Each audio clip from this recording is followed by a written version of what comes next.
Magandang gabi po sa ating lahat. Ngayon na natapos na tayo sa ating panalangin, attendance, at dahil online class tayo, wala muna tayong pre-activity at bibigay kami ng post-activity. Ngayon, sisimulan namin ang pag-uusap tungkol sa pagbuo ng maikling kwento at flash fiction. Ako po si Camille Dapar at kasama ko si Zenia Sespenia at Christine May Senya sa pag-uulat na ito. Bago magsimula sa ating pag-uusap, meron po kaming mga layunin na prepare para sa ating lahat. Next slide, please. Bago matapos ang ating talakayan, inaasahan namin o natin na itong lahat ay makamit. Una, matukoy natin ang mga katangian at elemento ng maikling kwento at flash fiction. Ikalawa, makabuo tayo ng sariling maikling kwento o flash fiction gamit ang mga natutunang hakbang sa pagsusulat. So mamaya sa discussion namin, pag-uusapan natin kung paano magbuo ng sariling kwento o flash fiction. At ikatatlo, makasuri tayo ng mga halimbawa ng maikling kwento at flash fiction batay sa tema, banghay at mensahe. Ibig sabihin, sa dulo ng ating talakayan, hindi lang natin maunawaan kung ano ang dalawa, itong maikling kwento at flash fiction, kundi matututo rin tayo magsulat at magbigay buhay sa ating mga ideya.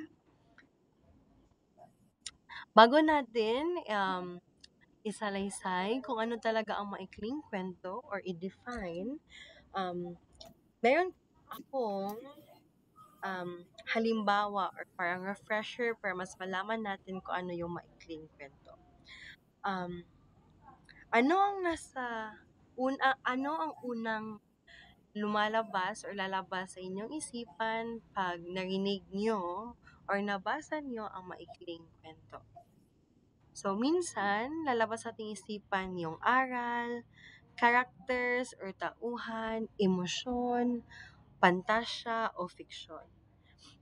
Tama, yan ang mga bagay na parang common na maalala ng isang estudyante o isang bata pag naririnig yung maikling kwento. Layunin nito ay makita kung ano ang unang lumalabas or pumapasok sa isipan natin dahil ang maikling kwento ang nagsasalaysay, sabi dito sa slide, ay isang uri ng panitikan na nagsasalaysay ng isang mahalagang pangyayari sa ating buhay na pangunahing tauhan, karaniwang may malinaw na simula, gitna at wakas, at tumatalakay sa isang tema o kaisipang nais iparating ng may akda. Ibig sabihin, ang maikling kwento ay may sinabi natin tauhan, mayroong place, saang lugar nangyari yung maikling kwento.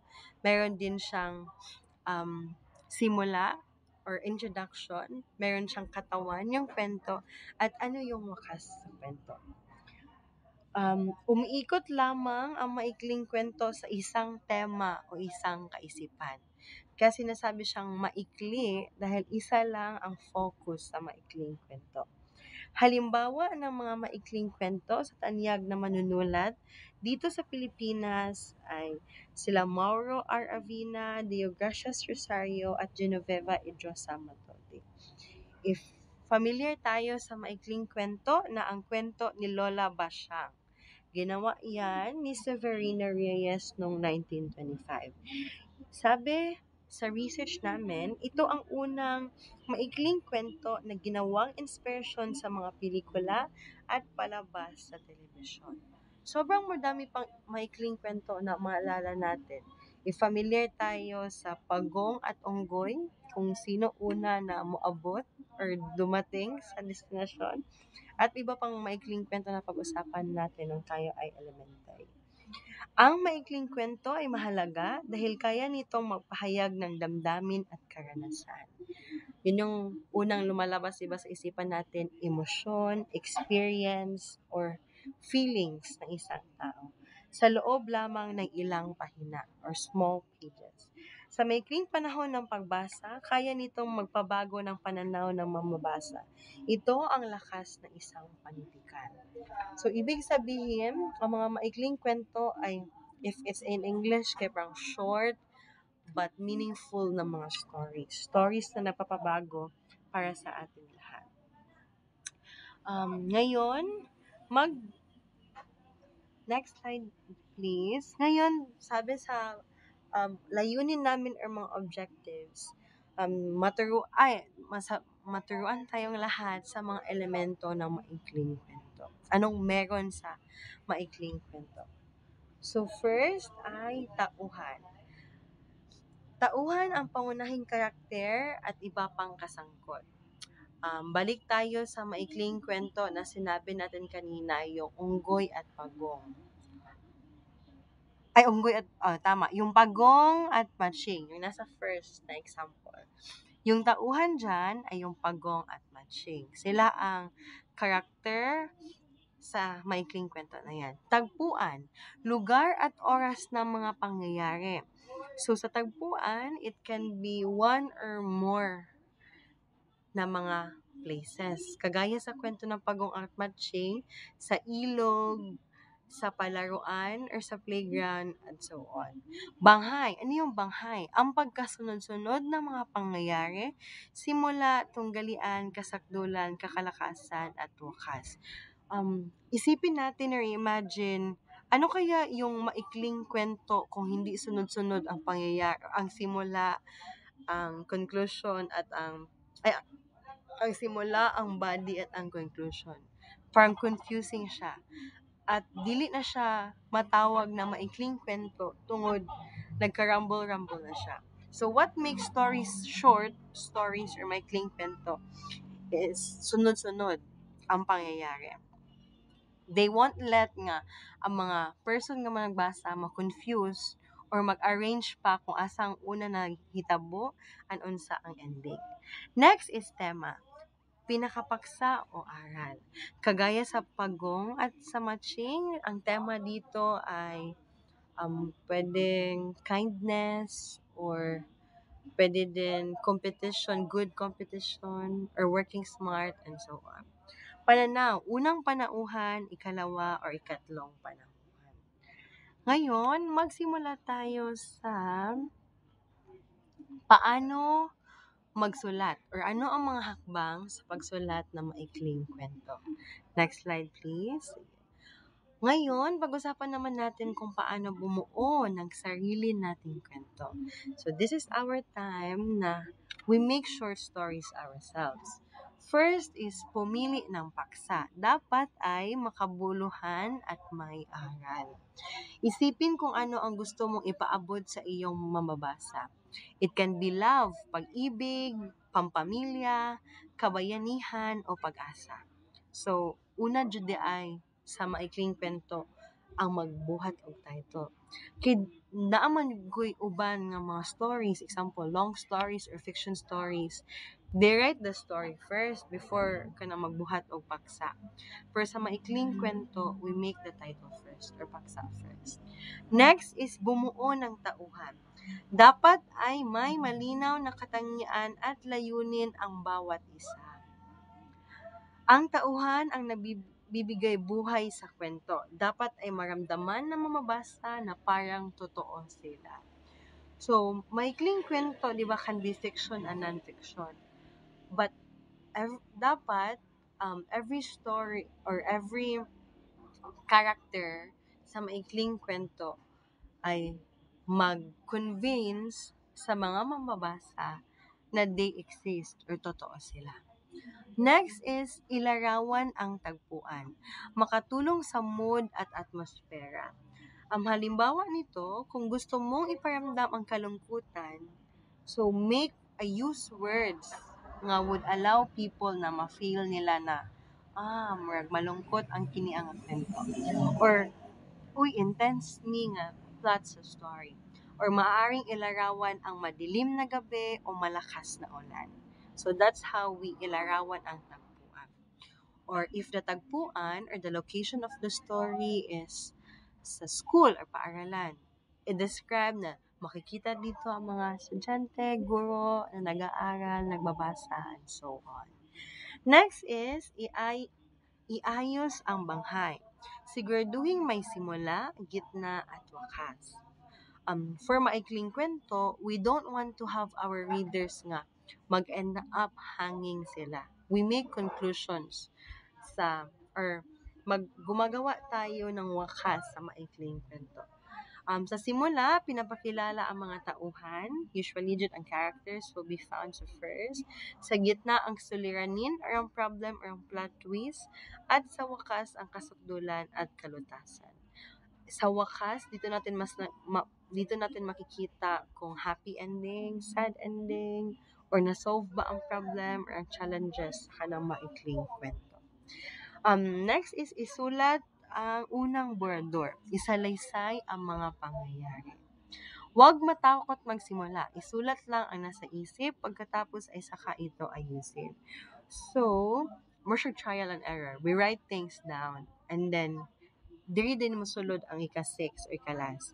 I-revisa at ayusin. Or in English, we revise and arrange kung unsa atong mga nasulat. Balikan at basahin muli. Tiyakin na maayos ang daloy ng kwento at malinaw ang mensaheng nais mong ipaabot. Ibig sabihin, kung tayo ay gagawa ng maikling kwento, hindi lang na magsulat lang tayo sa isang araw and then ipapabasa na natin sa iba.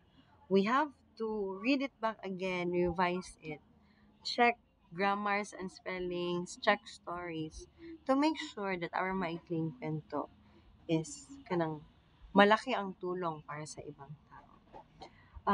Now, magbibigay kami ng parang trivia para sa maikling kwento.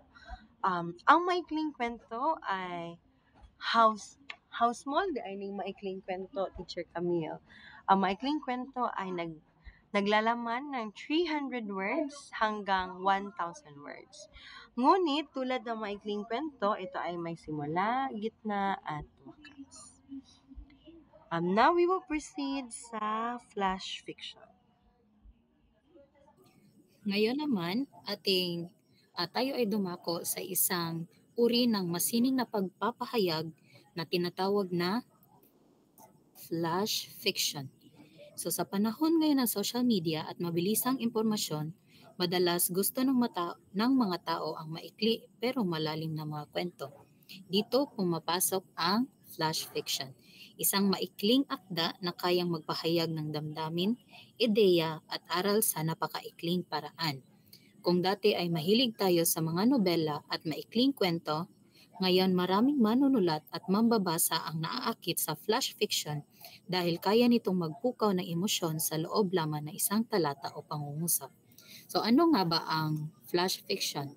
So ang nakasulat dito, ang flash fiction ay isang napakaikling kwento na karaniwang 300 hanggang 1,000 na salita lamang na may buo pa ring banghay at malakas na epekto sa mambabasa at tinatawag din itong microfiction, sudden fiction o very short story. So kung inyuhang ikumpara, medyo same sila sa short story pero malalaman natin mamaya na merong pagkakaiba o distinct na pagkakaiba ang flash fiction at maikling kwento. And next, ano nga ba ang katangian ng isang flash fiction? Una, maikli ngunit malinaw ang ideya at emosyon. Hindi kailangang mahaba para maintindihan. Pangalawa, may isang pangyayari lamang na sentro ng salaysay. Isang focus lang, walang maraming sangay. Pangatlo, gumagamit ng subtle o implicit na mensahe.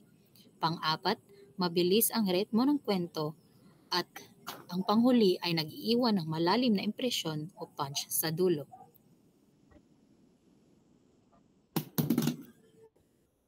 Ngayon ay ating tatalakayin kung ano nga ba ang mga hakbang sa pagsulat ng flash fiction. Una, mag-isip ng kakaibang sitwasyon o twist. Dapat ay pumili ka ng ideya o tema na kakaiba. Ito man ay emotional o dapat na dapat ay pinupukaw nito ang damdamin ng mga mababasa. Pangalawa, simula agad sa aksyon o emosyon. dahil maikli lamang ang kwento, di ba? Kanang brief raman siya nga kanang story. Dapat ay hindi dapat mahaba ang pagpapakilala sa mga karakter. Pangatlo, ipakita, huwag ikwento. Tanggalin ang labis na detalye at tapusin sa malakas na linya o aral. Ngayon, malalaman natin kung ano nga ba ang pagkakaiba ng maikling kwento at flash fiction. So sa katangian, sa haba, banghay, tauhan, tagpuan at epekto, sa maikling kwento meron siyang 1,000 to 7,500 na salita, habang sa flash fiction ay merong 100 to 1,000 na salita. Sa banghay naman, kompleto at may detalye ang maikling kwento, samantalang sa flash fiction ay simple at minsan implicit. Sa tauhan, maaring marami sa maikling kwento, isa o dalawa lamang sa flash fiction. Sa tagpuan naman, sa maikling kwento, ito ay detalyado or like detailed siya, habang sa flash fiction, binabanggit lang kung kailangan. At ang huli, sa epekto, mabagal na pag-angat ng emosyon. Bali, if sa ato ka sa maikling kwento, kay mas detailed ang iyang story, then mas dugay nimo mahibaw-an kung asa ang climax sa story. Habang sa flash fiction naman ay biglaan o may twist o impact.